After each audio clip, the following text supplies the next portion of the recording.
Can everyone hear me all right? It's interesting, my wife, who's been up here once before some time ago, told me that once you get up here, you can't see anybody. And she was absolutely right. But maybe that's good, because then I don't get, you know, the willies. I am going to be, as John just said, I did about a 6-year stint with some college time here and there in the 70s on a variety of ships, but the two that were the most interesting and that I'm going to focus on tonight were what's known as fleet oilers or unrep oilers. Unrep is the Navy's lingo for underway replenishment. Without getting into a long history, very briefly, since beginning around the First World War, but really becoming more perfected by the Second World War, the Navy, the American Navy, and the British Navy, and a handful of others saw the need to supply their ocean-going warships in a way that they didn't have to dock somewhere or stop in the middle of the ocean. And you could imagine from a tactical standpoint, that would be very important if you got to be going someplace for whatever it is, an emergency or a battle or what have you. The methods you're going to see tonight is a sort of a rig arrangement that was perfected in the 50s and into the 60s. And so by the time I got aboard these ships, they had worked out a pretty cool system that is still in use today. As I was putting these slides together, it finally came to me that the first of these two ships, which is up here on the screen, I was on it this summer. It'll be 50 years, which I don't feel that old, but it kind of dates me. You know, if you know the National Register of Historic Places, a building has to be a minimum of 50 years old to be considered sort of a historic landmark. And again, I don't feel like a landmark, but there it is. The Navy runs a variety of fleets around the world. We have, I still think to this day, the largest naval force in the world. We have 11 aircraft carriers, and each one of those carriers is divided into a battle group or a task force group, depending on who you're talking to. In the Mediterranean, it's always been the Sixth Fleet since after the Second World War. And beginning in the Second World War, there was such a great need for personnel that the government found that it was more expeditious, in many cases, to crew the supply ships with merchant seamen. And this was true by the time I decided to go to work for the Navy as a merchant mariner. The branch or the division of the Navy that runs these supply ships originally was called the Military Transport Service. And in the last 50 years, it was renamed to the Military Sealift Command, or MSC. So that's who basically I worked for on these two ships. I'm going to try to just run through these slides as quick as I can, and then hopefully leave some time for questions from the audience. I know I have 45 minutes allotted, so let's just begin. This first ship you're looking at is the United States naval ship, Mississinewa, or sorry, this is the Waccamaw. All of these supply ships had very odd names because the tradition was to name them after obscure rivers somewhere in the United States. The Waccamaw River is somewhere in South Carolina. I have no idea where, but it's there, and that's how the oilers get named, after these rivers. This ship, when it had it was originally it was a naval crewed oiler, and when the Navy ran it, most of these oilers had a crew of about 300. Again, getting back to sort of operating at a more efficient scale, the Navy realized that they could reduce that crew size by about 2/3 to about 100. And so that was true for this one. And they operated them also with about a 15 to 20 man contingent of naval personnel. These were mostly signalmen and radio men, so that our ships, even though we had a merchant captain and merchant officers, civilian officers and captain, we could communicate through secure comms with the fleet and be ordered to go where they're going or remain on station somewhere until we needed to hook up with an aircraft carrier group. So we functioned sometimes operating with a task force group of, say, a carrier and 3 or 4 escort ships, those largely being destroyers or cruisers. Or we just floated in the med somewhere like a gas station, waiting for the ships to catch up with us and for us to refuel. These ships typically carried a variety of things, but mostly it was bunker fuel for the boilers that fired the steamships that were driven, and jet fuel for the jets on the aircraft carriers, and also for the helicopters on the amphibious ships that had Marines on them. So this is again the Waccamaw. We're somewhere in the Mediterranean, going somewhere. And this gives you an idea of how this underway replenishment process works. This is the Waccamaw and the aircraft carrier. This is an old carrier. This is I believe it's the Coral Sea. This is pretty typical way that the replenishment would work. We would steam along at about 14 to 15 knots. That's about 16 to 17 miles per hour. So for a ship, it's relatively fast, and we'd be maintaining a distance of about 160 to 180 feet apart. The destroyer in the background is keeping station there because the custom was when you're refueling, there always needed to be a sort of a guard ship keeping, staying off the stern in case anybody fell overboard. And so that ship's assignment was to pick up what errant sailor, lost his balance and went over. Luckily, that rarely happened. It never happened in my time on either ship, but that's the point of that vessel being back there.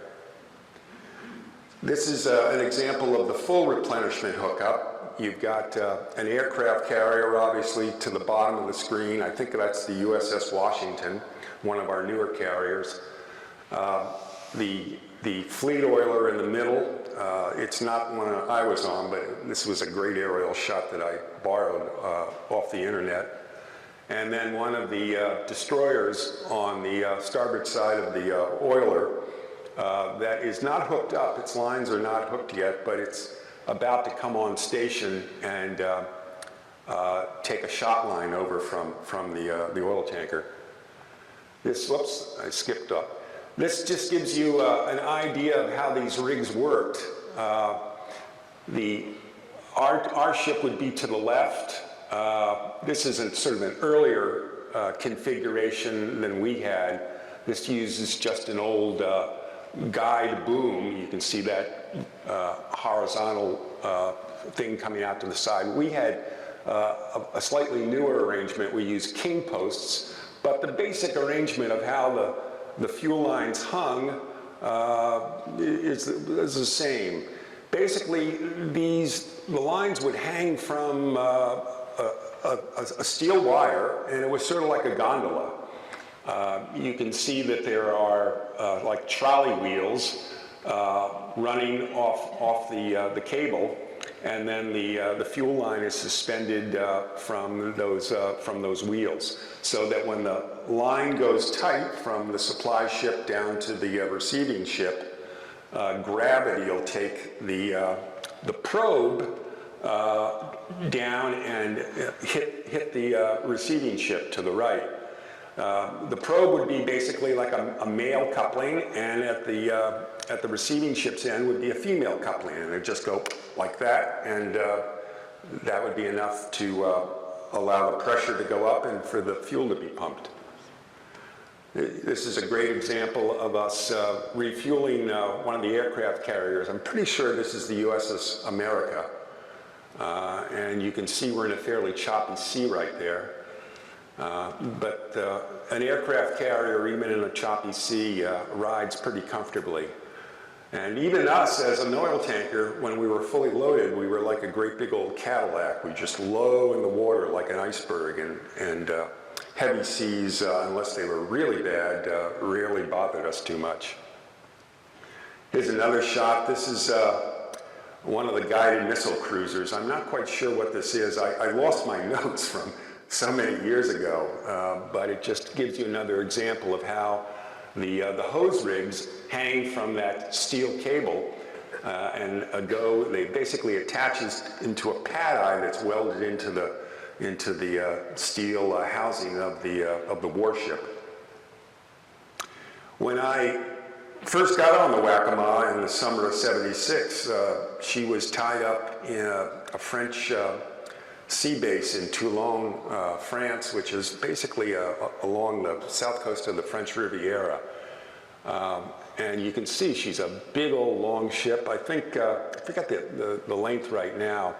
But the interesting thing, the reason I wanted to show you this, is that this type of tanker was actually originally built right at the tail end of the Second World War. So, for example, the Waccamaw's keel, I believe, was laid around April of 1945. So the war was still on. And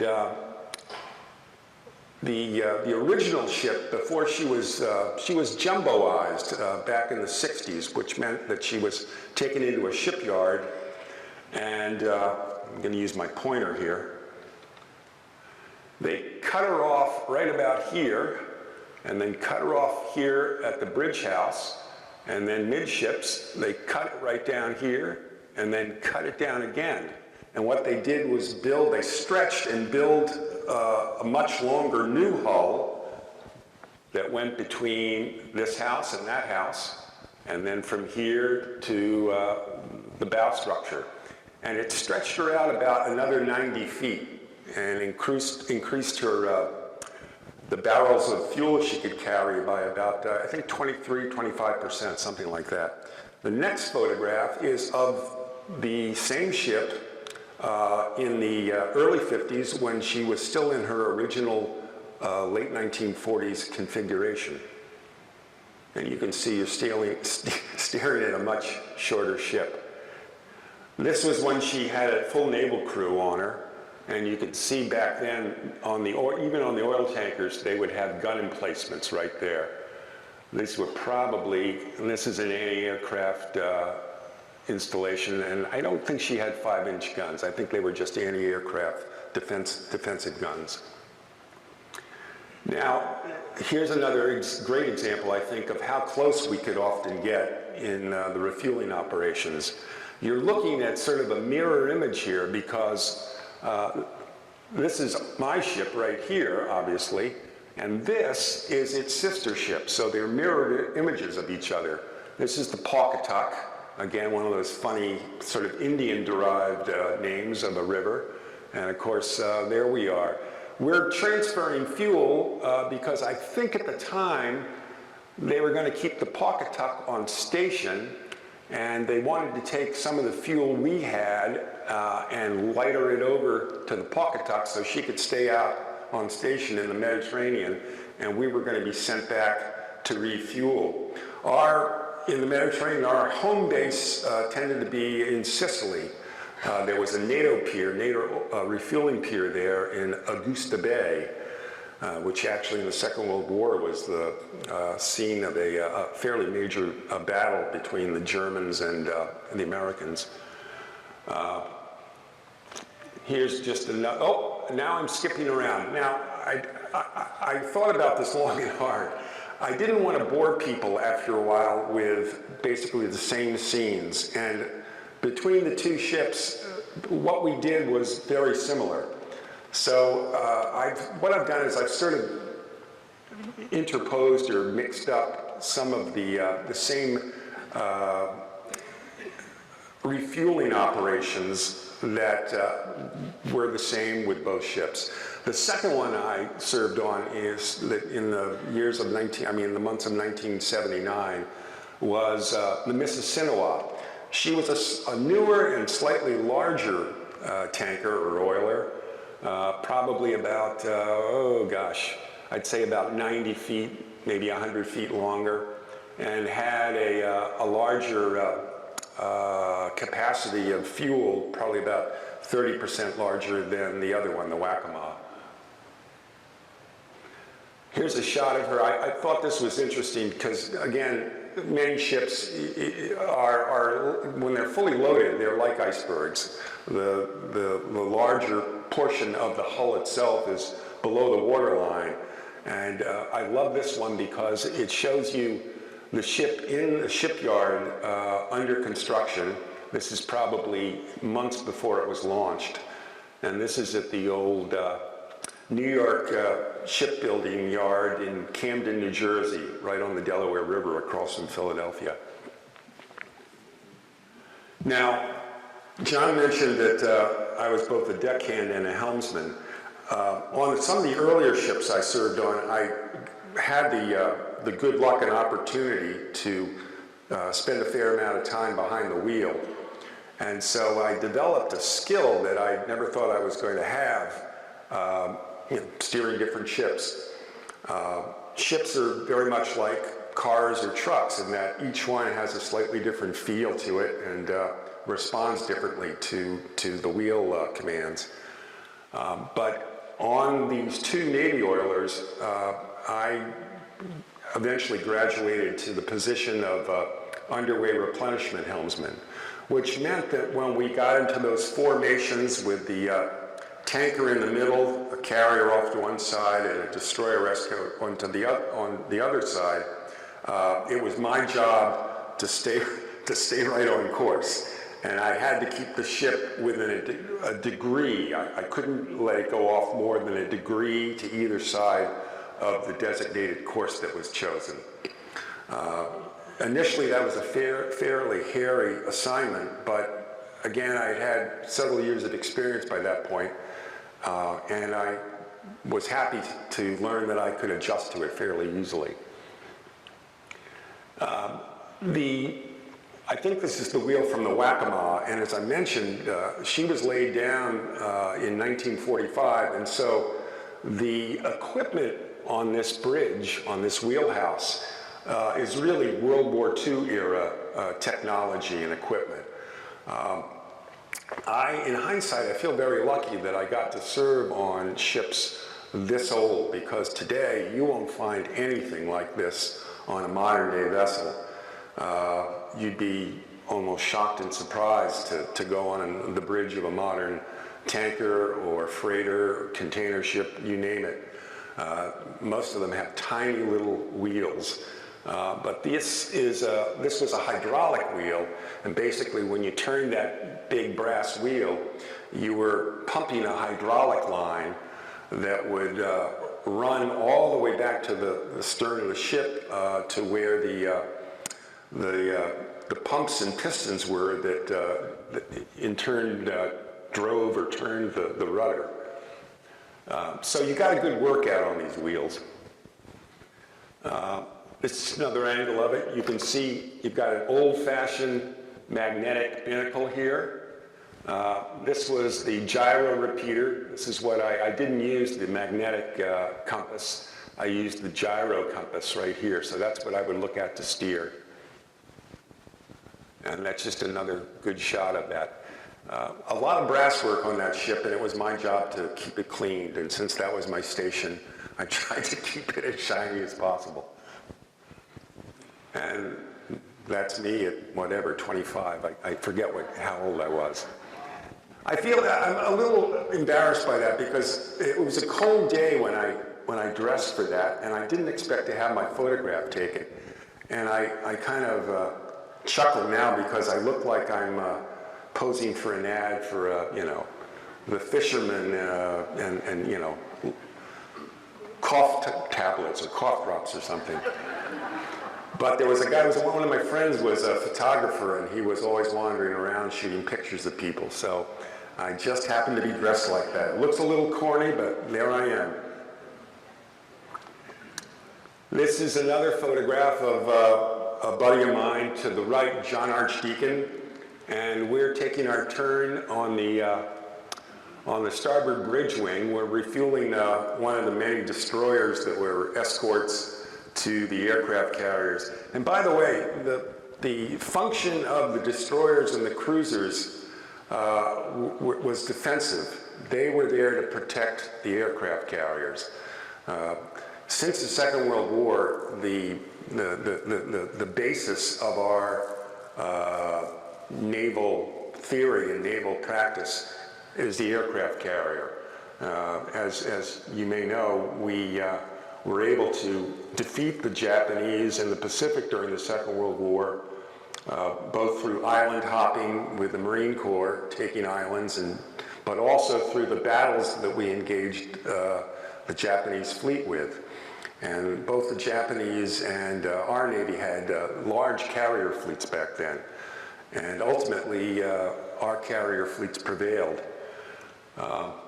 What we're doing in this picture is I've got headphones and a microphone that I've got in my hand, and I'm talking to the refueling crews so that if anything goes wrong, one of the crew captains can relay that to me up to the bridge, and I can tell the captain and we can do something about it.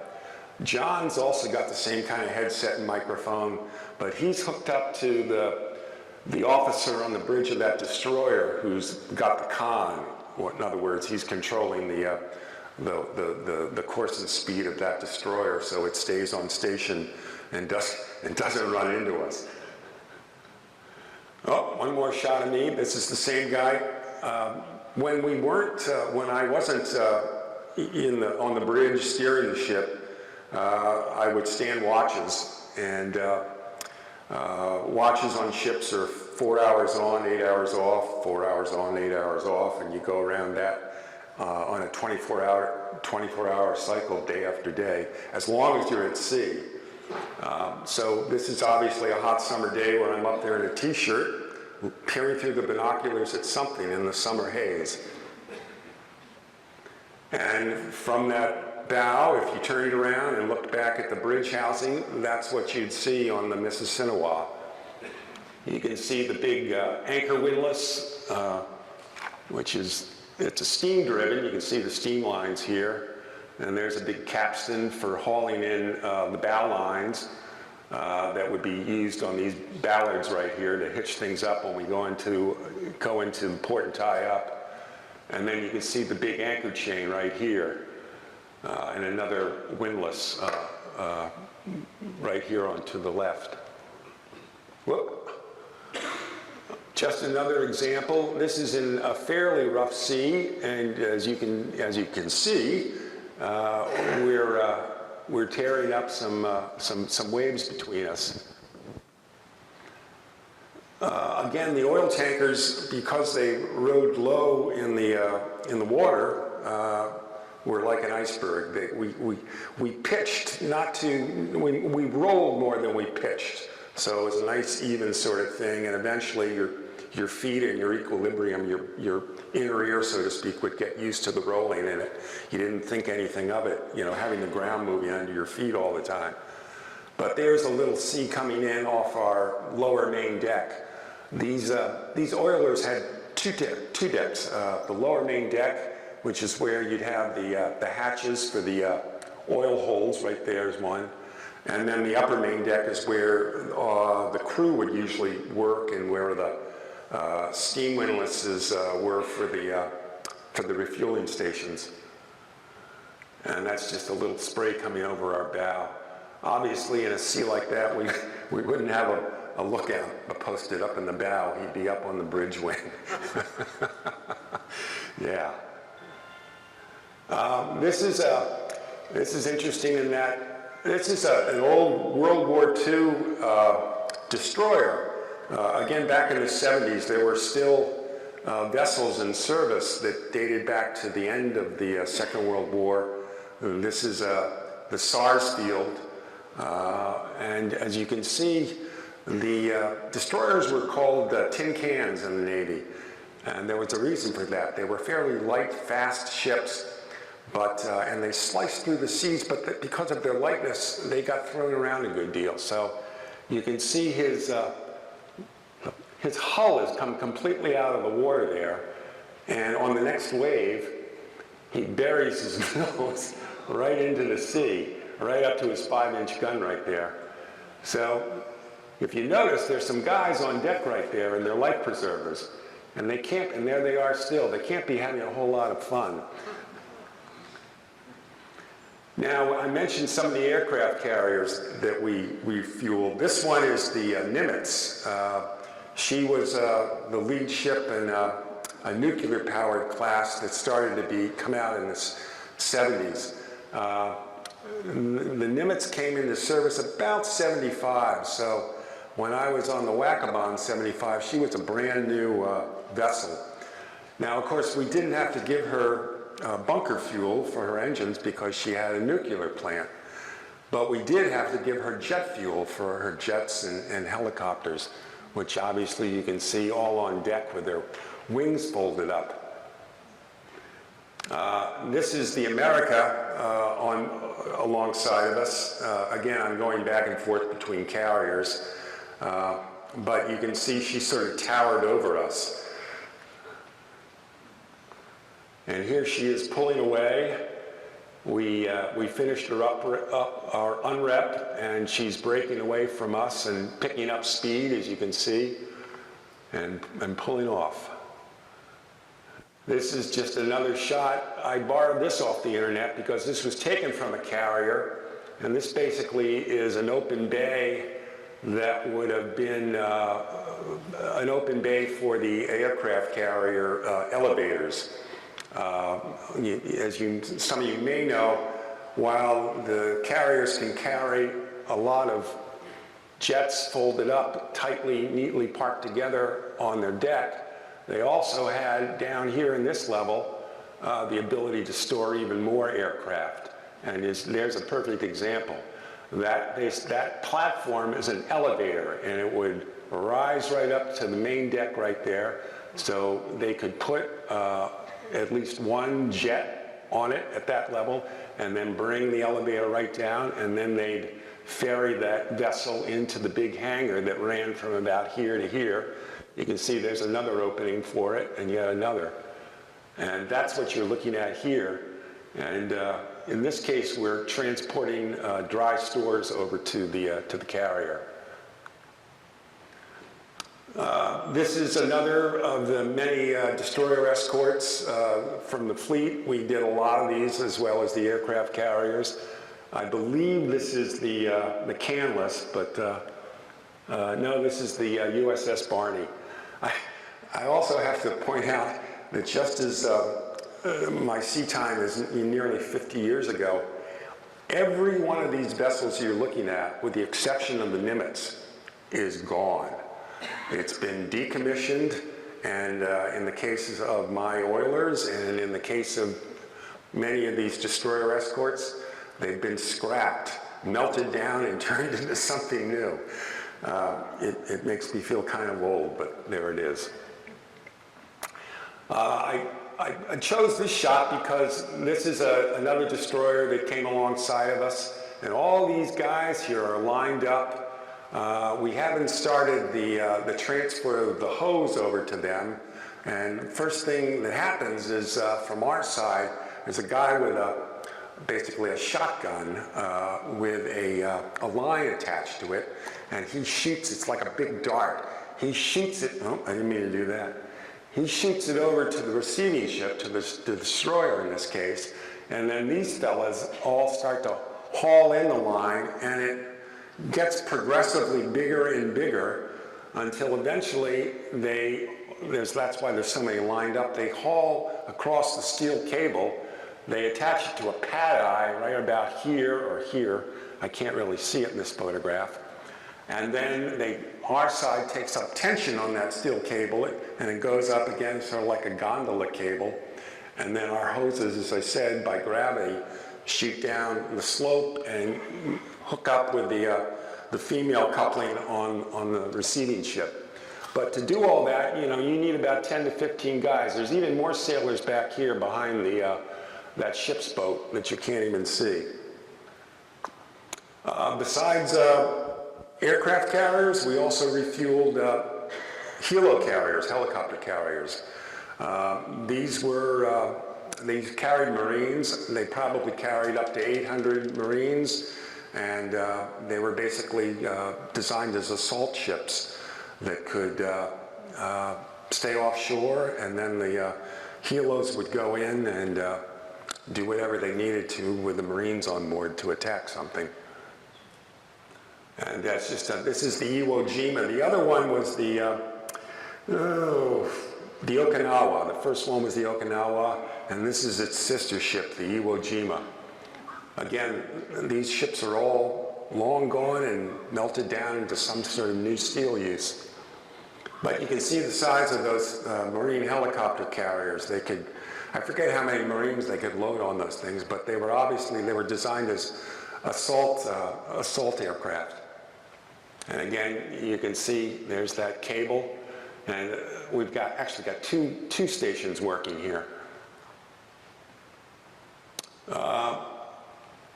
Again, another form of an amphibious assault ship carrying Marines. This is a floating dock ship. Basically, this thing could come into a shallow area and drop basically landing craft off its stern. This is just a shot I like because I like the composition, but you can see back here there are two destroyers lined up. So they're basically keeping station not only for that lifeguarding role, but as soon as whatever ship was hooked up next door to us, this guy would come up alongside and take station. We refueled him. When he was finished, the next one would come alongside us, and we'd refuel them. And these, with the aircraft carriers, these refueling operations could take 3 to 4 hours. This is one accident we had. I forget the carrier. I'm guessing this is the USS America. But right there, you see that white?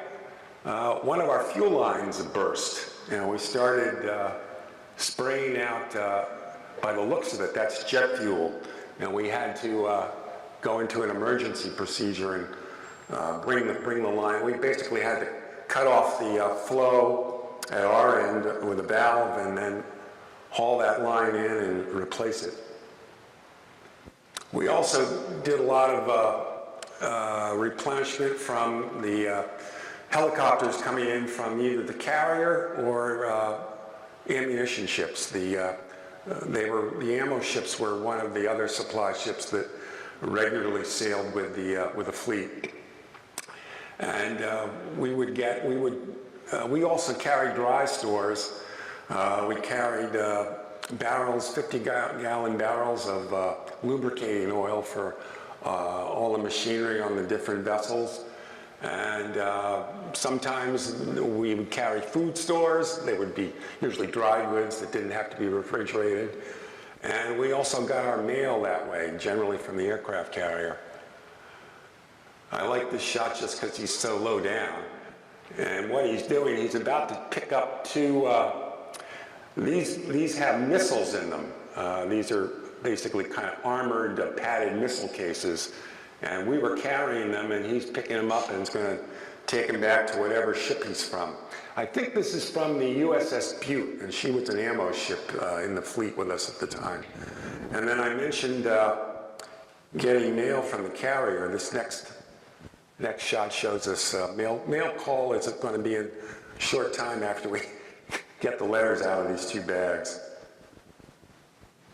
This was a rare example of a little vessel. This is basically the late 20th century version of a torpedo ship, but this was a Navy gunboat. This is the Antelope. It had seen service. It was built in the mid-60s and had seen service in Vietnam before it was transferred to the Mediterranean. We had to stop and bring her alongside in order to refuel her. So we came to a complete stop, and she came alongside, tied up, and we gave her fuel. This is just an example of our crew. You can see how many people just by doing a head count of all the guys on here. You know, when we had to man a lot of stations, and I think we had eight stations or more on our ships, a lot of guys had to turn out. We had a civilian crew of about 100 to 110. I think I mentioned that before. And this big thing is our ship's boat. We would use that for Liberty calls. That was one of our favorite vessels for going ashore. I mentioned the 55-gallon lubricating oil there. You can see a whole bunch of them stored together there. And I'm not sure what's in these boxes, but they are going to be transferred soon to one of the ships that's off here, just out of sight. Whoops. Here's just another example of some dry stores being passed between ourselves, and this is, I think it's a guided missile cruiser, this one. I forget the name. Another example of some of the deckhands. They're rigging up a rig that's going to be used not for fuel, but for, again, doing dry stores. And they're just getting the rigging in place for that. This is on the foredeck of the ship. You can see there's a helo. That's where we had our helo decks. This is to give you an example. This is a buddy of mine, and he was that yellow helmet he's got on indicates that he's a rig captain. We would be color coded by our helmets, and I included this just to give you a sense of how big these fuel lines are. This was very heavy work and frankly dangerous work. In the first couple months I served on these ships, I was a linesman on one of these rigs, and I am so glad I eventually graduated and was able to hang out on the bridge and steer rather than do this stuff, because it was very dirty work. This is another fuel rig. This is one of my buddies here. He's got the yellow helmet. He's a rig captain, and we're all hooked up and we're just pumping away at this point. These next couple shots are just, you know, crewmates, buddies of mine. And when we did the unreps, we always had to, you know, dress heavily in clothing we could get dirty. We always had to have safety helmets on, and we always had to have life preservers. This is another friend of mine. He was an AB, or an able-bodied seaman like me, which is a rank in the Merchant Marine. And I just included this to give you a sense of the scale of things. Those fuel lubricating oil drums again. But everything was a very large scale. I mentioned the Navy personnel. We had, as I said, about 15 signalmen and radiomen on board. And here are two of the Navy guys up on the signal deck just above the bridge.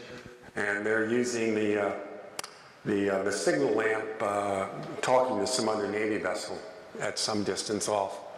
And he's basically doing the talking and he's taking the notes.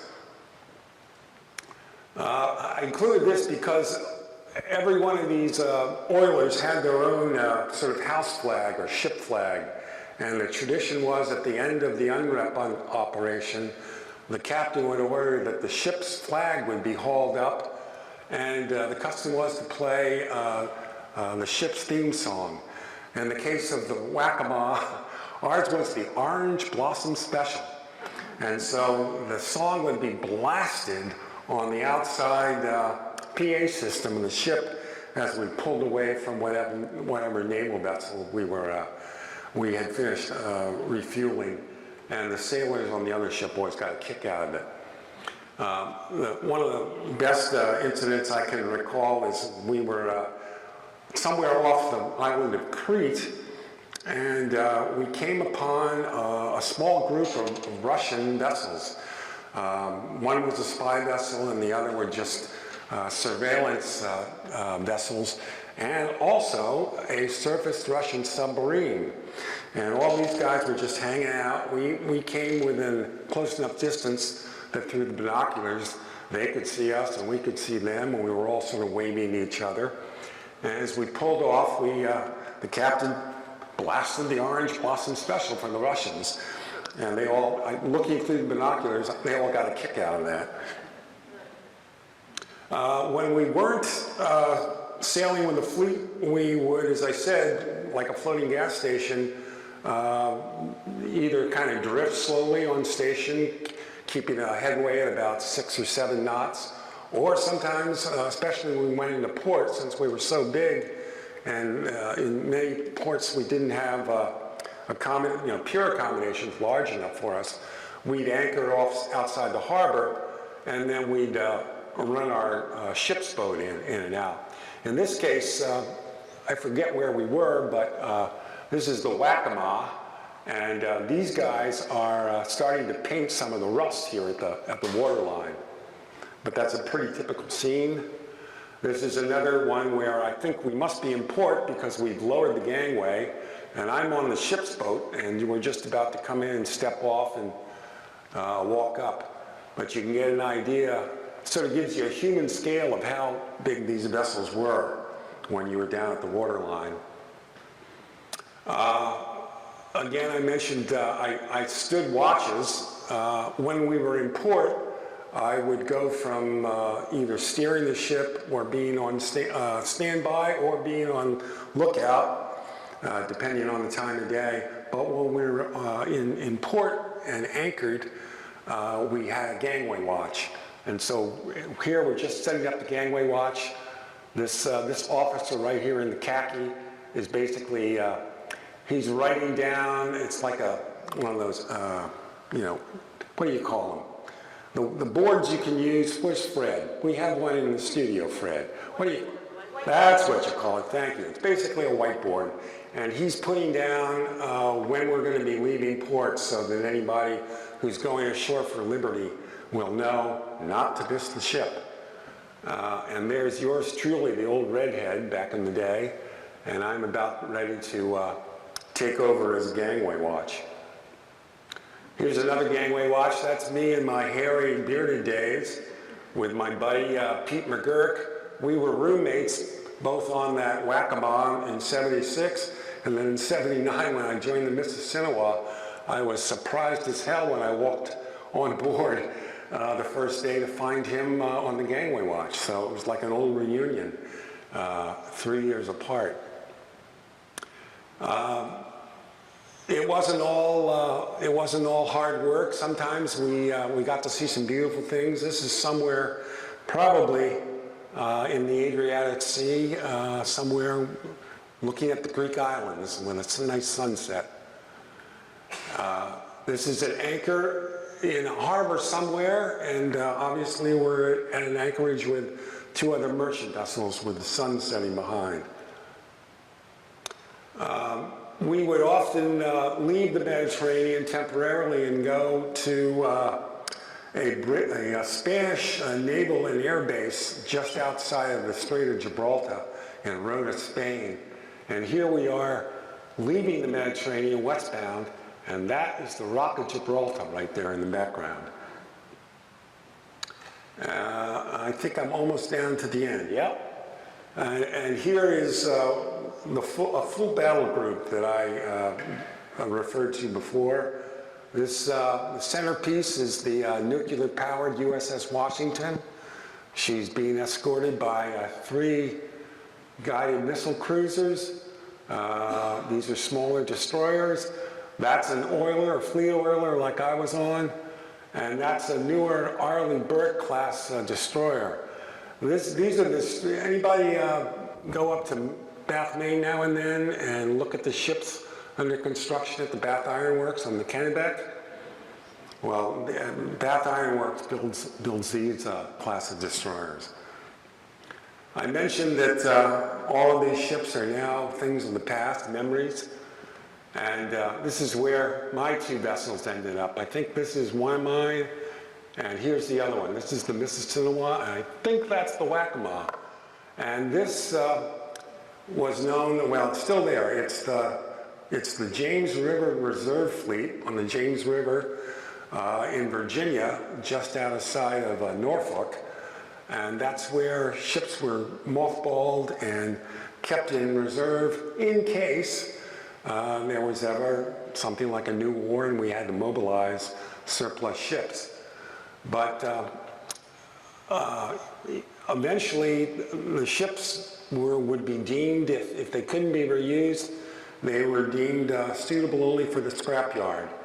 And in the case of the Mississinawa, this is her in Brownsville, Texas at the scrapyard just before she's going to be cut up. This dates from probably about 1985. So a sad way to end it, but that's the way it goes, like all flesh eventually. That's it for me. Thank you very much. I guess if I have enough time, I'm not sure how my time's running, but I could accept some questions if anybody has any.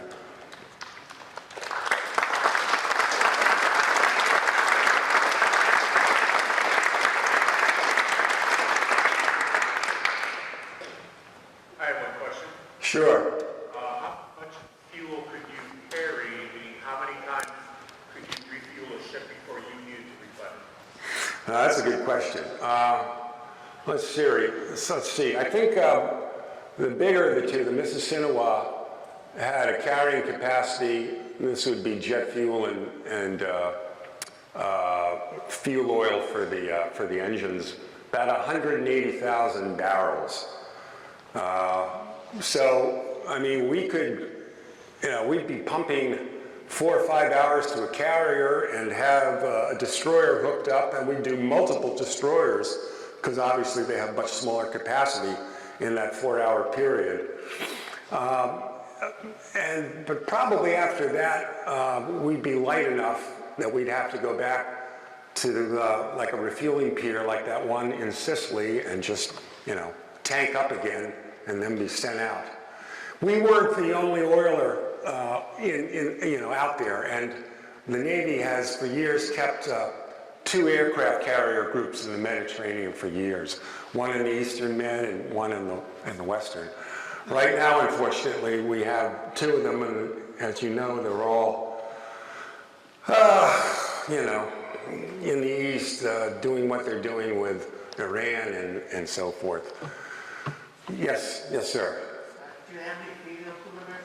I'm sorry? Do you have any female crew members? They do now. Military Sealift Command has probably been hiring female crew and officers probably for 20, 25 years now. But in my day, no, we didn't have any females. But it came soon after, starting in the 80s. Anyone else? One more? Yes, sir. Threw me off. All right. Yes, sir, I'll take that one. What were your favorite ports of liberty, and what did you do when you got there? There it is. Well, we were sailors, right? So we would, we wanted to chase skirts, but we had varying, in Italy, for example, and especially in Sicily, you did not mess with those girls because they had fathers and brothers and uncles, and U.S. sailors were not encouraged to mix. So we mostly hung out at the bistros and cafes and drank. And then we went shopping, and occasionally if we had enough liberty time, I rented cars with some of my guys and we'd take trips. I remember when I joined that first ship in '76 in Toulon, I rented a little Honda motorcycle and shot down and checked out the French Riviera and all the beaches. Went to Saint-Tropez and came back. And so we had some great expeditions. In the Mediterranean we got lots of great ports of call. Went to Barcelona, that was wonderful. Got to Rome, got to Naples, got to Athens, got to see Sardinia, Cagliari. Yeah, we covered the waterfront. Even went to Israel once, and yeah, saw the West Bank. That was kind of neat. Yes, sir. Were you affected by the energy crisis? You were serving during the Carter administration. Yeah, no. And Carter had a naval background. Yeah, no, we didn't. In fact, when I was on the Mississinawa in '79, we were there when the Iranian students took hostages at the embassy in Tehran. But we were never called to do anything.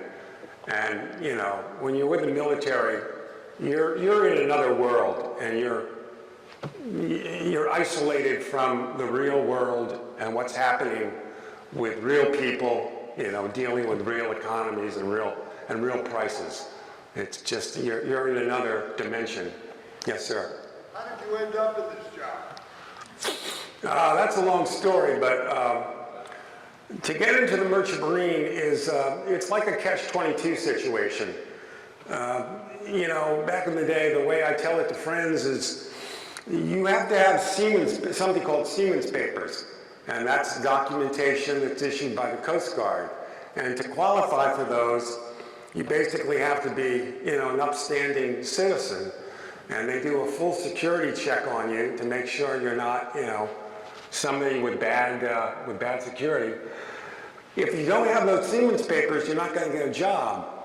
And so you ask them, well, how do I get Seaman's papers? And the answer is, well, you need a letter of employment from a ship company. But if you go to that ship company and ask to sign on the ship, they'll say, well, where are your Seaman's papers? So it's a circular catch-22 sort of thing. I got a break where I had a friend in the family who worked for Bethlehem Steel in Spowers Point when they used to have a steel plant, a shipyard there. And Bethlehem Steel had its own ship line. And the captain of that group was kind enough to give me a letter of employment, which I then took to the Coast Guard in Baltimore and got my Seaman's papers that way. So it was the old friend of a friend contact. John? We do need to take an intermission. I invite you to hang out in the lobby if you want to ask individual questions. Sure. Thank you. Thank you.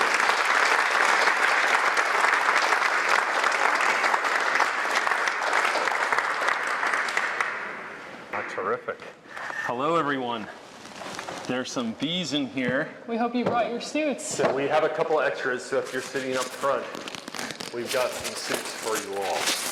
No, you're good. We brought an empty hive, but we wanted to make sure we were in fine form for you guys to start our evening.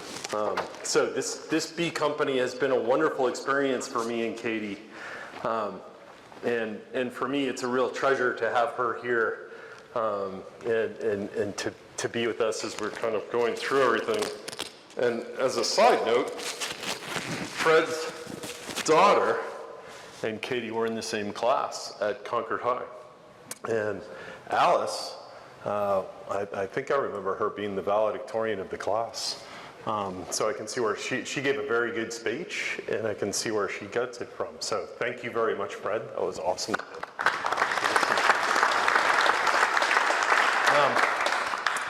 So we thought we'd talk about you know, our time together in building something for us that matters. And this has been a real kind of family journey. And my wife begrudgingly helps us. Katie really likes this new suit. I suppose you could say something about it. So for tonight, we got new equipment, which was a big deal for us and a big spend for the bee company. Yeah, I'm definitely very grateful to my dad that I get to wear the new suit, not the one that we've spent years sweating in. And it's also a hot weather suit, which is really nice. So there's really good ventilation, which our other suits don't have that. So he's taking one for the team in the older suit. Yes, So my suits are a little bit more, yeah, you do, one of the things that you're always out in very hot weather beekeeping, so you tend to sweat a lot. Yeah, So- and I would always want to wear shorts beekeeping, and my dad, which was very good for my safety, but he would always make sure I did not do that. Yeah, so back in the day, we started this bee business back in 2020, during COVID, and we were sitting around, we had a lot of extra time at home. And so we came up with this question, Katie and I, which was, can we build a business that's economically, environmentally sustainable? And could we do it as kind of like a high school project? That really intrigued us. And we started, I guess so far the answer to that question is yes. And this is us kind of at the beginning. We filmed us building an apiary at Sunfox Farms, which you might know has the Sunflower Festival in the summer. And this is us putting up the small apiary where we're building the bear fence, putting the bear fence around that apiary, and had some success keeping bears out, but we'll get into our adventures with bears in just a little bit. So far, we have been able to build something that's sustainable and something that's economical and profitable too. So how did we do it? How did it start? So one thing about me and my dad is that we've always liked taking on really big projects together. And my mom is very helpful in making sure we stay on track, and we take care of the little details, and we don't take on too much at a time. But in 2020, we had all this extra time, and we wanted to kind of take on something bigger than we had previously. And we've always been interested in agricultural type projects, so we decided to focus on beekeeping. And this is a picture of me. We used to back when we had only just a couple hives, we would take them to this blueberry farm for pollination services. So this is one of the first things we would do. Yeah. So kind of our beginner business building, what kind of happened? So first of all, we started learning as much as we could about bees. And I took this course, or I guess the first thing I got was Beekeeping for Dummies, which my wife gave that to me as kind of a family joke. And my son was like, if you get bees, I'm never going to help you. And so he actually helps now, which is funny. It took him a few years. Yeah, it took him a few years, but he is helping. I attended the Capital Area Beekeeping Association Bee School, which was fantastic. And I think Randy Gallinet is here. He's one of the treasurers of CABA, or the current treasurer of CABA and a member of the board. It's a wonderful kind of way to build community among beekeepers. And what I found at Bee School is that beekeepers are just, in my opinion, just genuinely nice people, and really fun to get to know. And just when you can start talking to someone about bees, it's just such an interesting shared common experience. I got my beekeeping master's degree at Cornell. I was inspired by the CABA Beekeeping School, and so took that course, and that was a hard. It took me 2 years to get that degree, and it was a challenging course, but I learned a lot. And if you're interested in bee school, I highly recommend that one. It's absolutely fantastic. And I learned a lot from family friends, and community members. It's such a wonderful beekeeping community in Concord. And I see people at the farmer's market. I've seen people here tonight that I run into at the farmer's market. Hey everyone, and it's been really a blessing for me. So things that we started to develop. What was the first thing we needed was an apiary, and we. You don't speak back. I think I knew what, yeah, there you go. Okay. So, I'll stand over the hive. good. So maybe come this way a little bit. There you go. Okay. So we started the first apiary at home with kind of four hive. Well, I really started with just one hive, and we'll get into that in a little bit. And I, like many beekeepers, I had the hardest time getting my hive through the winter. We built a website together, which was a lot of fun, and learning how to build a website. We started taking questions and fielding questions from customers, and suddenly this project, which was very educational, suddenly became very real. And I think it was, for both of us, I think it was a lot of fun. For me, it became something like I teach math, so there's a lot of theory that I'm teaching, and this was a lot of fun kind of application of that theory. And my mentor, math teacher, is here tonight, so shout out to Bill Faulkner, who is an amazing math teacher.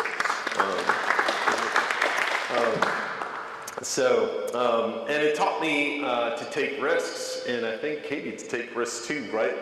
That first hive we had, it died. And what do you do when you lose bees? You know, you try to learn. You do an autopsy on the hive, and you try to figure out what you did wrong, and you create kind of a better plan for the next bee season. And it's really an iterative process, beekeeping, with a lot of reflection. Or you see bees flying around in a swarm outside your window and you go catch them. That happened to us. We caught our first swarm on the very first day of summer, coming home from the last faculty meeting. My wife and I used to teach at St. Paul's School, and we came home from the faculty meeting, and there was a swarm of bees right on our porch.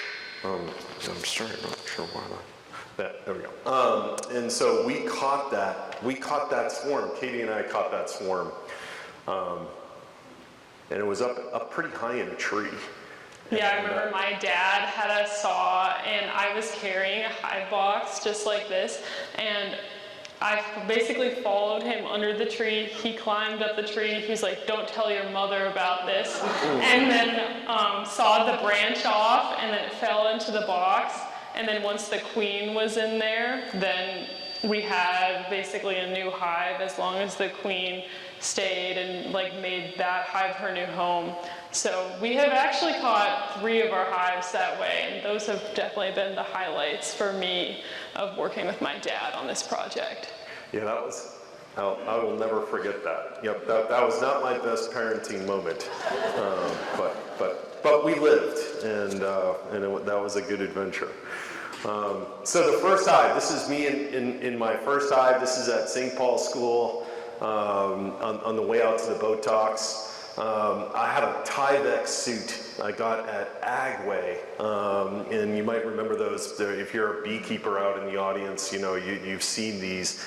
They're so hot, and they don't breathe at all. And it's a good first suit, but I'm really glad to kind of move up to the one that Katie and I have now.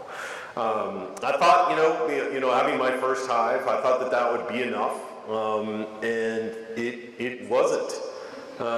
This one did not make it through. I think I had this hive for about 2 or 3 months, and it did not make it that far into the fall. The first time I did it, and I found out why a little bit later on. This was kind of like an early reality check.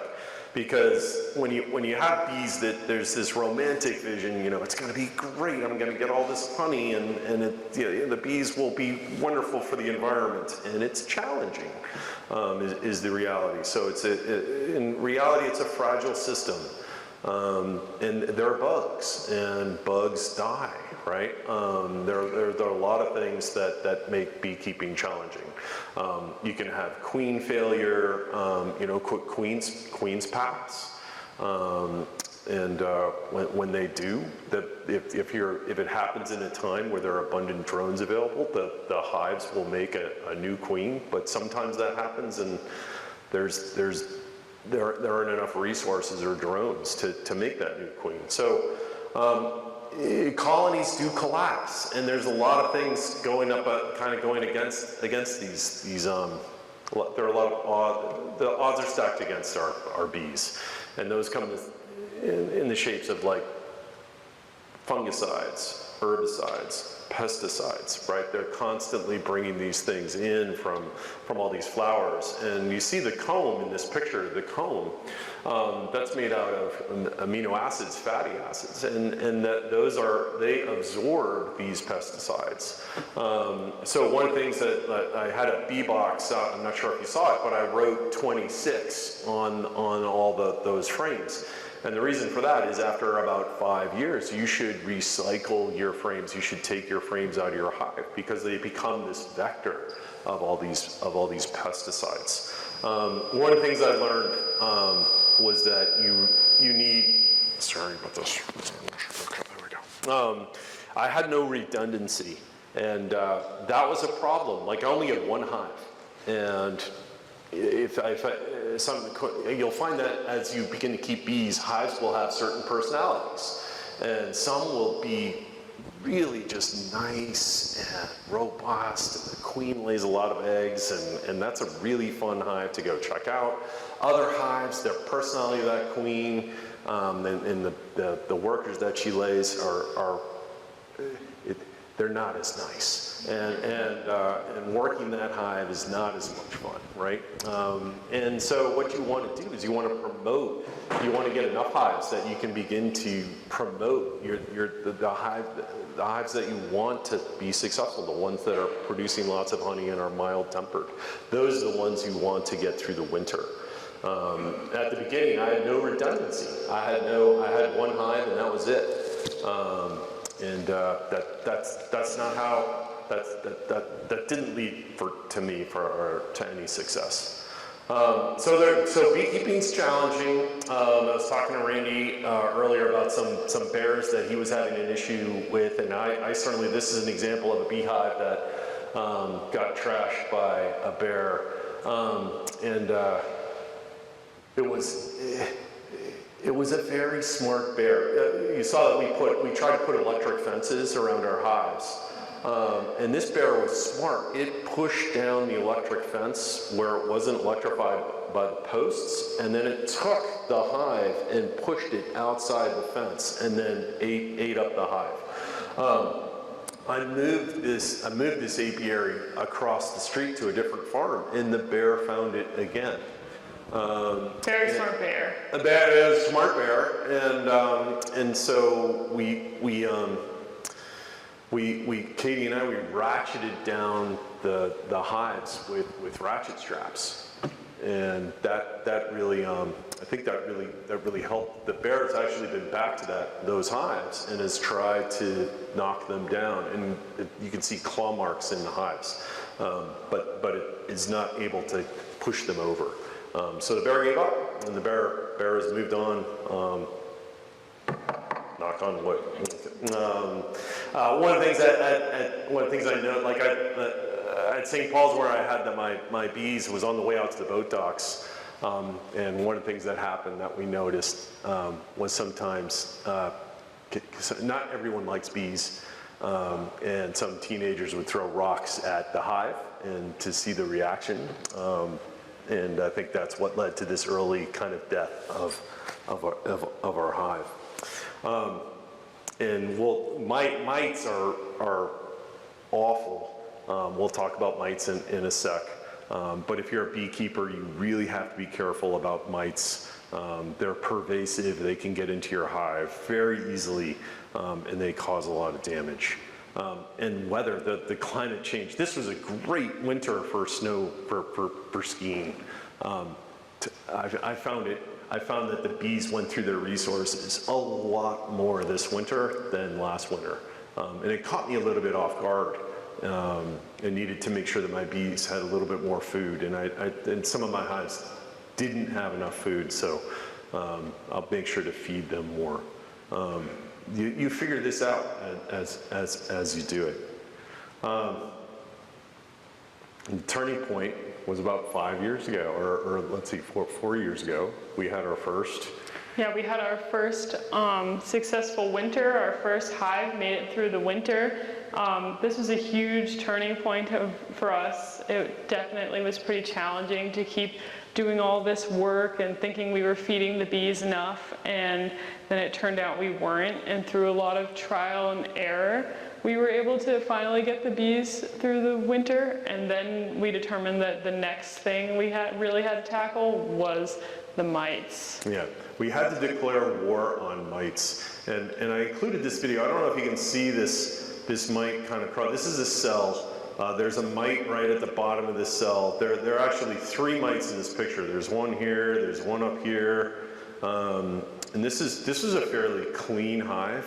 I looked through about 85 cells of bees and only found three mites in the entire hive, which is pretty low. So this is actually a great queen, but you can see that those mites, what they did, they're like ticks on hives, and they puncture the skeleton of the exoskeleton of the bees, and they're a vector for disease,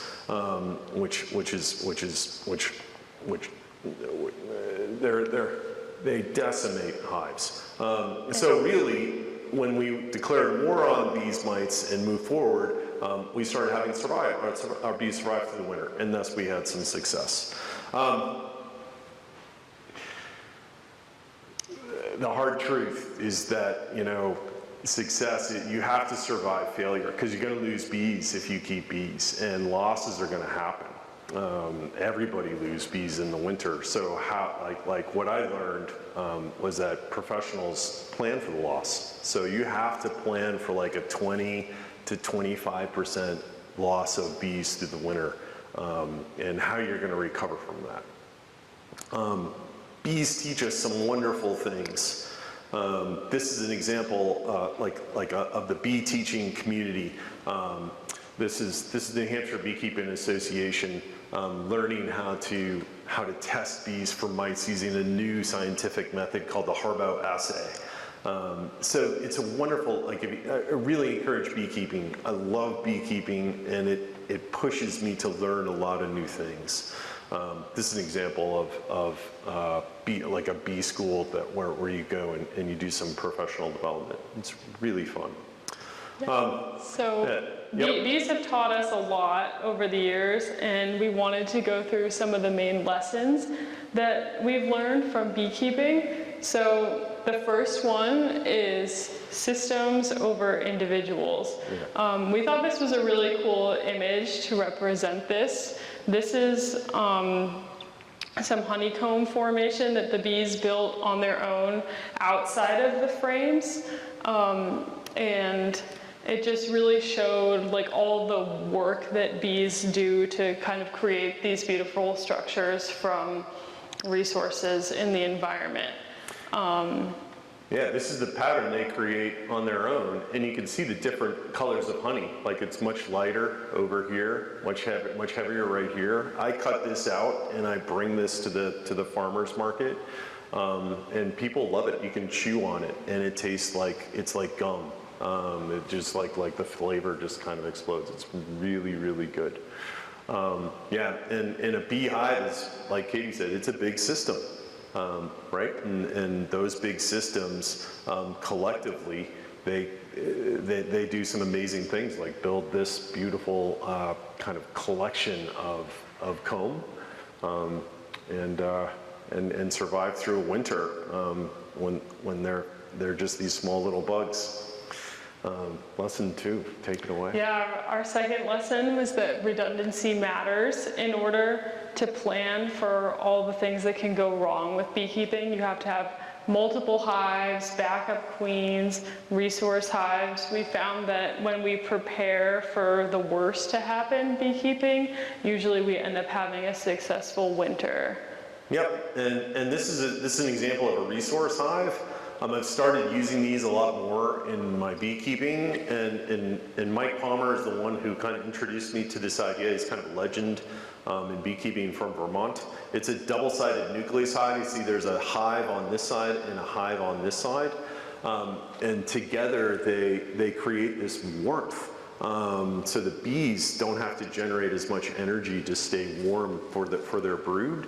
The result is they can grow very, very quickly. And you can take those frames out of these hives and you can put it in some of your other hives. So if you have a hive that's weak, you can take out a frame from this hive and put it in your weak hive, and you can help build that one up. It's a really good system. It's an example of having redundancy in your system. And then lesson 3, I think this can also be applied to just like life in general, but small decisions compound. Like checking for mites, making sure that you have enough food to get the bees through the winter, and just like constantly making sure you're collecting good data on the hive. All those decisions really add up and lead to success in us getting our bees through the winter, which really has been the biggest challenge in getting the Concord Bee Company to where it is today. Yep. And this next lesson, you can't control nature, you adapt, you know. Sometimes in what'll happen, you'll get these warm parts of the winter, and your bees will go off and do these cleansing flights, and then they'll come back, and they may not form their cluster where they should, right? And that can be very frustrating. I've lost hives from that. You can't control that, right? But what can you do? So one of the things I learned was I really tried to insulate around the hive to keep inside the hive a little bit warmer. And I found that if you can keep inside the hive, these hive boxes, they don't offer a lot of insulation in the winter. So bees are more likely to cluster. And if they cluster in a spot that's far away from food, they can't eat and they'll starve to death. So if you add things like, this is an example of me putting together some bee cozies and some insulation around the outside of the hives, I found that makes a big difference. And something that I do that maybe some other beekeepers out in the audience don't do, and it's up to you, this is just something that I found, was I close the upper entrance of the hive. And the reason is that I just found that a lot of heat would just escape from the hive. And when I'd lose colonies because they just didn't have enough food to generate the heat to keep the hive warm. So that's a couple of things. You can't control nature. Nature's gonna do what it's gonna do, and you have to adapt, and you have to figure it out. And I think one of our favorite takeaways from being a part of the Concord Bee Company is just the importance of community and how much community there is in beekeeping. Like, we would not be able to get to where we are today without all our friends from the farmers market, interns from the school, the Dairyfield School that my parents teach at. They've been wonderful. And then just all the different beekeeping organizations that are very supportive of one another and have helped us get our foot in the door in beekeeping. And now we have a pretty successul business. Yeah, and like the New Hampshire Beekeeping Association is a wonderful association for beekeepers, really informed. They have great meetings. I'm a member of NOFA, which is the Northeastern Organic Farming Association. I try to keep my bees on organic farms. Honey, I can't sell my honey as organic because my bees, they travel for 4 miles away from the hive to get honey. But I found that I have better survival rates if I can keep my bees at organic farms, and organic farmers like that. So it's a great kind of give and take relationship between the two of us. My bees help their farms, and my bees have a better success rate on their organic farms. Yeah, and this is Mary Ann at the Concord Farmers Market, my wife. She's representing the family on a day when I can't be there, so I have to give my wife a shout out today. So thank you, Mary Ann. And so let's see, building a business. You know, we went from one hive. By the end of last season, I had 46 hives. We've got honey. We've got wax. We've got products like lip balm, creamed honey, things like that. One of my favorite parts about the Concord Bee Company has been all the different innovations we've had with all the products we've created. When we extract the honey, we have all this leftover beeswax that I've had a lot of fun kind of figuring out what to do with. So we've made lip balms, we have hand salve, and then also lotion bars. And then another product that we've had a lot of fun creating is, so growing up, me and my brother have always been doing endurance sports, and we in the past during races had been using those sports gels that you can get through Goo or other brands like that, and we decided to start experimenting with honey, which is all natural, unprocessed, generally a bit better for you than a lot of processed sugar. So we also developed Honey Hits, which is our version of a sports gel, and it was a really cool project because we had a lot of help from a lot of different people. It was a whole family effort, and then also some of my parents' students did the graphic design for that, so it was cool to see the whole kind of community effort for that. Yeah, cool. And I'm beginning to sell beekeeping supplies, like areas for growth. I'm getting into the supplies, and then getting into the education part. Sometimes people will call and say, Jim, can I just come take a look at one of your apiaries? I'd love to kind of just spend a couple hours with you and learn. And that for me is a really fun thing to do, and I appreciate that. So yeah, those are ways that we're kind of building our business. So what is sustainable? It's important that you do make money. You don't want to do this business and lose your shirt. So you do want to make profit, but you also want to. Yeah, you want to make sure that you have an environmentally sustainable business as well, which is why we really enjoy that while we're creating this business, we're also doing things to help the environment through pollination, which is just so important for our whole food system. Yeah. And yeah, this is an example of my son Tyler. He's a skier, as Katie was and as I was. He's got a honey hit down here that's kind of a launch for our new product. And we're trying to scale this responsibly. I'm doing everything. I'm trying to do this business as a cash business, if that makes sense, and not trying to go into debt. So we're growing slowly, but we're growing, and we're having a lot of fun while we're doing it. This was how we got Tyler into the Concord Bee Company. Yeah. Policy matters. Just a shout out to NOFA and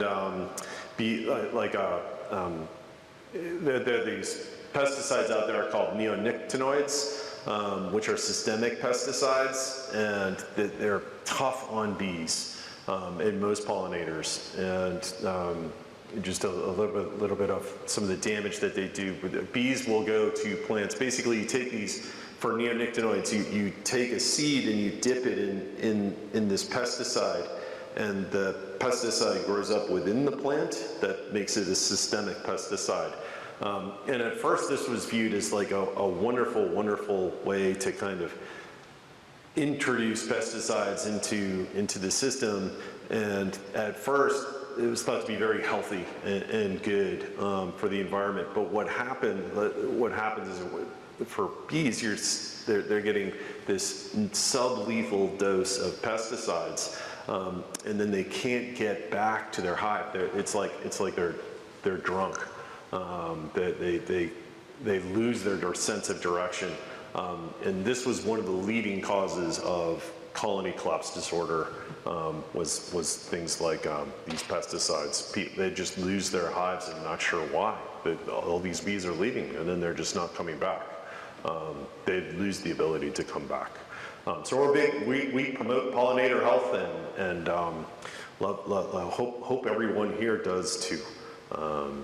This kind of policy matters. So here we go. Yeah, this is it. It started with one hive. Yeah, now we're on our way to having a thriving business that we hope to grow and more every day, and continue to build community through beekeeping and maintaining an environmentally friendly business. Yeah, cool. So I guess to close, build something that matters, and I think it's going to change you. And I really think that this has changed our family for the better. Whenever I'm out in the bee yard, Katie doesn't get to spend as much time with me now because she's at MGH. But I feel close to her when I'm out at the bee yard, and I think about that. So this has been fun and a terrific kind of family adventure for us. And I guess my advice would be, build something that matters to you, and I think it'll change you for the better. Thank you very much. Any questions?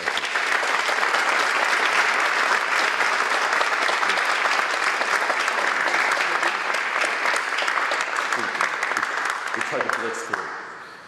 Yeah. Any questions? Yes. I watch, Town Media,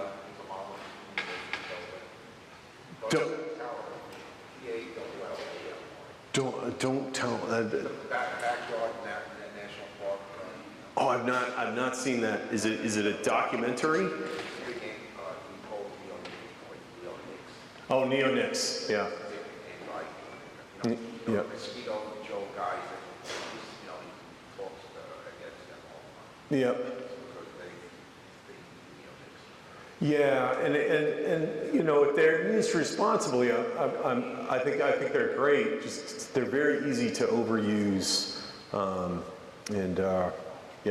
think they're a problem in New Hampshire. They get away with saying that it's all natural. That's right. Like Yeah. you're saying. Yeah, and it's not. Yeah. It's, yeah. Good. Yeah. Yes, question. What do you feed the bees during the winter? Oh, good question. So I try. So at the beginning, in the fall, I'll feed them sugar, like the sugar water, 2 parts sugar to 1 part water while they take it, and then they'll stop taking it. So you take those off, and then I put on fondant patties, and I put those in the top. They're like basically solids at that point, solid sugar at that point. And I use Hive Alive, which has seaweed that built into the fondant, and that's good for the bees' digestion system. So that's what I use, and I don't feed pollen at that time until about. I'll feed pollen patties later in kind of March. That's when spring kind of starts. I'll start feeding. That's when you really want our populations to get up. So, good question. Yes. My question is in 2 parts. Okay. Part 1 is, what is the difference between wildflower honey and comb honey? And comb honey. And Okay. if you have comb honey, can you eat the comb? Yes, okay. So the difference between wildflower honey and comb honey is that the honey is, in both cases, it's wildflower for me. Because in essence, I don't know where the bees are, they're getting their honey sort from so many different flower sources. I can't say that it's clover. I can't say that it's blueberry. It's got all of that. This is just wildflower as the source. And in the comb, like that comb, they'll store it in that comb. And yes, you can eat the comb because the comb is just a derivative of honey. It's very condensed honey. And I like it a lot. I think it tastes good. So, yeah, good. Yes? 2-part question also. Does honey go bad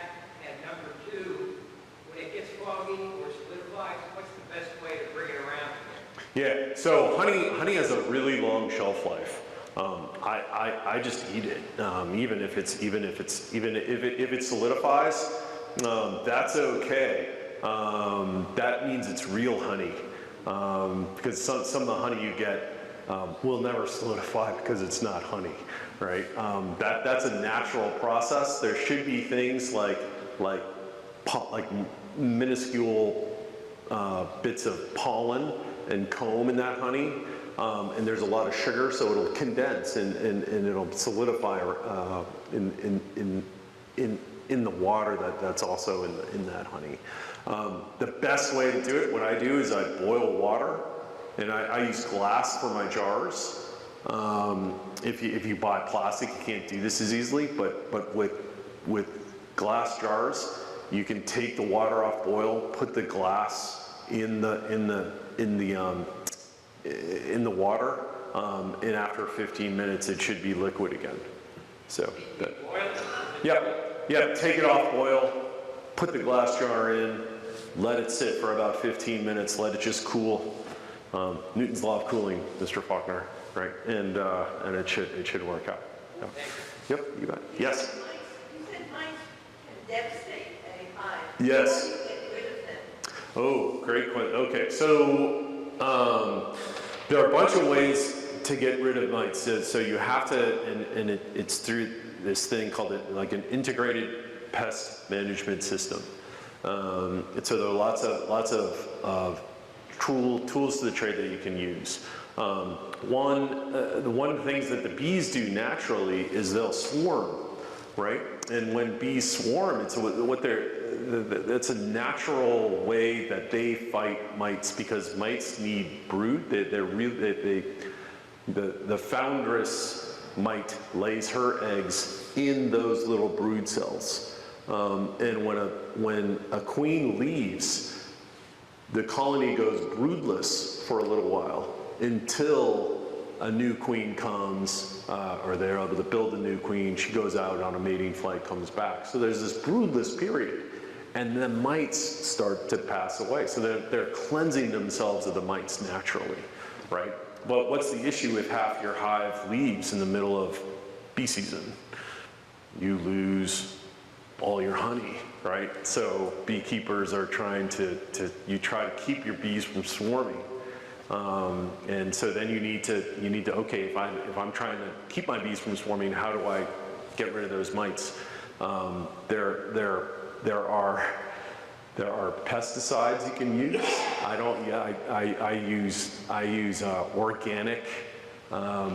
organic acids. I use something called Formic Pro, which is formic acid.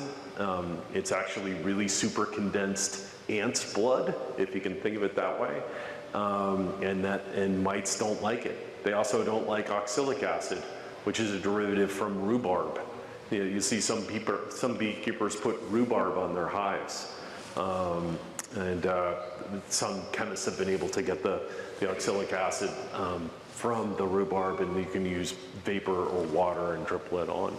But all those things are helpful. There's a number of different ways that you can take care of mites, and you want to mix them all up, because if all you do is one type of management, the mites are smart and they evolve, and they'll get used to oxalic acid if that's all you use. They'll get used to Formic Pro if that's all you use. So you have to mix it up. That's why you need an integrated pest management system. Hope that's a complicated answer, but it's challenging. Yes? So you said you had 46 hives? Yes. What does that look like? How many do you keep together? Or Oh, good. move them around? Yeah. So we keep them at kind of three different farms. Going to expand to a fourth farm this summer. We keep them at Sun Fox Farms. We keep them at Brookford Farm. Brookford, and we keep them at Generation Farm. and Generation Farm. And Together at one time? so our biggest apiary is over at Brookford, and I've got I keep about 22 hives there, but they have 600 acres of wonderful space. And that right across the river is Black Forest Nursery, which is a great spot for the bees. So yeah, it's good. Yeah. Yes. How can you tell that you're buying genuine honey? In other words, I read where sometimes the honey you might find in the grocery store might be watered down or doctored up with syrup. And I just heard a podcast about this on economics called Bee Economics Yes. last week, and they said it's pretty widespread. So how do I, as a consumer, know that the honey I'm buying is actually all 100% honey? You want to take? I think definitely knowing who the local beekeepers are in your area, or us, if you wish to support, Great question. is helpful because then you know where the product is coming from and you know that they have real bees. Yeah. Yeah, and I mean, you're right. If you go to the like that's the thing that's frustrating. It's if you go and you see really cheap honey at the store, there's a good chance that it's watered down honey, or it's got corn syrup in it that's dyed. I've seen films from Alibaba where they teach you how to make fake honey, and then they sell that online. So it's there's a lot of honey is one we suffer from opponents that use a lot of fraud. And there's a lot of honey fraud out there. And I'm a reporter for the American Bee Journal, and I support efforts in Congress. Like in some ways, we like quotas on countries that flood our market with fake honey. So we support that. Usually it comes from it comes from China. A lot of the fake honey. Are bees territorial? Do they fight each other? Or? They rob from each other, and yeah, they will like if you have a weak hive and it's close to a very strong, powerful hive, and resources begin to diminish. Yeah, they'll rob. They'll look for ways to get in. Yeah, and I've had weak hives get killed by big, powerful hives in the past. So yeah, you have to be on that, and they'll definitely be fighting outside a hive when a hive is getting robbed. And what you do is you put like a screen over the hive that's getting robbed. You just give it some time and space to like grow strong, and you try to help it. And once it's big enough and strong enough, it can defend itself. Yep. Yes. There's some fascinating videos on Facebook of finding a hive like under a house. Mm-hmm. Just so big. Yes. Do you ever have experience? I've gotten called 3 times. Each time it was a yellow jacket's nest. So I was all excited to go get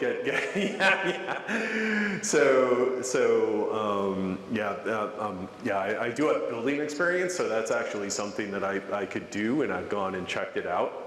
But just make sure they're bees.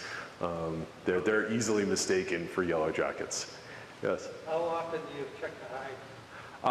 Good question. Not as often in the winter, right? Time of year matters. So in the winter, maybe like every month, every 6 weeks or so. I try not to get in there to mess with them that much. But in the summer, frequently.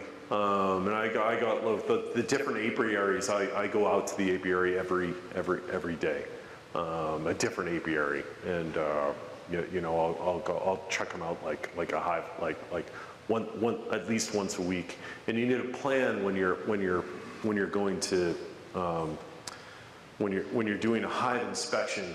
You need to know what you're looking for. So it might be, this is my one hive inspection where I'm going to look for varroa mites, and you just test for varroa mites. Or it could be, all right, I'm going to see if each hive is like heavy enough to get through the winter, and I'm going to test the weight of each hive and see how that is. So having a plan to go out and do that is important. Yeah. Yes? Is there a special reason why you brought them up? We haven't heard Oh, yeah. So we just, well, this is our prop. Great. And I love this box because it's been dipped in wax. And I think this is like a really kind of a cutting edge bee box because you never have to paint it. Like usually when you think of a bee box, they're white. And you have to, I'm painting my bee boxes right now. This, you never have to, for about 20 years, you won't have to paint this, which is great. You can't paint it. So I like this box a lot. It's made of beeswax. Yeah, it's good. Awesome. Yep. No bees. No bees. Yeah, we didn't bring it out. Yeah.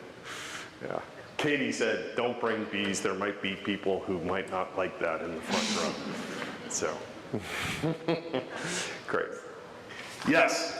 How many times have you been stung by your bees? Oh, hundreds of times. Hundreds of times. And I bring an EpiPen. Yeah, I've been stung a lot. And you just don't care after a little while. You just get used to it. And they itch, and that's okay. But you always have to be careful about anaphylactic shock. So I do bring an EpiPen with me, and I really like my wife went into anaphylaxis when she got stung by a yellow jacket, and like I actually that's very serious, and you need to get help right away if that happens. And I do credit beekeeping with kind of knowing what to do.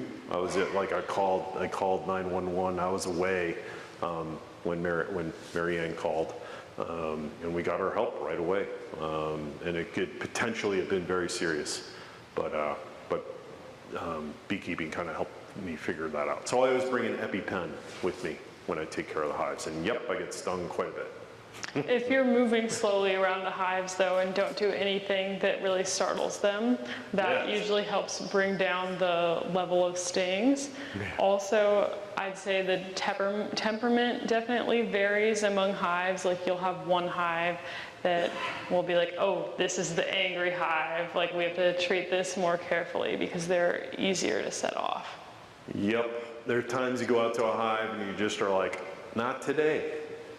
Close it up and you come back. You just know right away they're irritated and it's not the right time to go in there. A good warning is there will be this smell that smells kind of like rotten bananas, and that's usually like a pheromone that bees produce when they know they need to get defensive. So when we smell that, we usually put the lid back on the hive and come back a different day. Yes. Oh, sorry. Yep, we Paul. Great. Hey, awesome time. Thank you very much, and have a good night.